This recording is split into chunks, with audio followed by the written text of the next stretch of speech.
beyond Australia. Life-changing radio. You reach beyond your တို့အင်းငယ်ကကျမကိုအခုလိုပြပြခဲ့ပါတယ်ရှင်။ကျမရဲ့အသက်က62နှစ်ရှိပြီဆိုတော့အသက်ကြီးပြီလို့တချို့ကဆိုပါတယ်။ဒါပေမဲ့ကျမရဲ့အမေက93နှစ်ရှိပါပြီ။မေမေကမှတကယ်ကိုအသက်ကြီးတာပါ။ဒါပေမဲ့ကျမနေတော့မှပဲရှင်။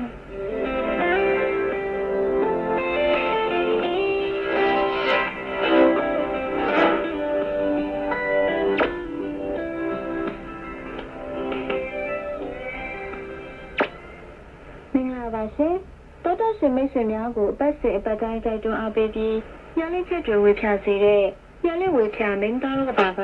ဆက်လိုက်လဲကြိုးဆိုပါရရှင်ကျွန်တော်ကပန်းစနာလင်းဖြစ်ပါရရှင်တော်တော်ရှင်များကျမတော်မကြပါပါရှင်ကျမကချယ်ရီလိုင်းဖြစ်ပါရရှင်ဒီကနေ့ညလေးဝေဖြာမင်းသားတို့ကပါအစီအစဉ်မှာအသက်ကြီးတဲ့သူတွေအနေနဲ့ဘာတွေလုပ်နိုင်တယ်လဲဆိုတာကိုပြောဆိုဆွေးနွေးမှာဖြစ်ပါရရှင်ဒီနေ့တော့အင်းငယ်ရဲ့အမေကအသက်93နှစ်ဆိုတော့တကယ်ကိုအသက်ကြီးပြီပေါ့ဟုတ်ပါပဲမမေရဲ့နာမည်ကဒေါ်အေးရင်ပါမမေစီကိုသွားလေတုန်းကအသက်ကြီးတာနဲ့ပတ်သက်ပြီးကောင်းတာတွေဆိုးတာတွေကိုပြောပြဖို့မင်းတော့မမေကဒီလိုဖြေခဲ့တယ်သမီးရဲ့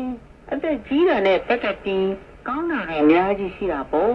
အသက်ကြီးလာတဲ့အခါအတွေ့အကြုံတွေလည်းအများကြီးရှိခဲ့တာပေါ့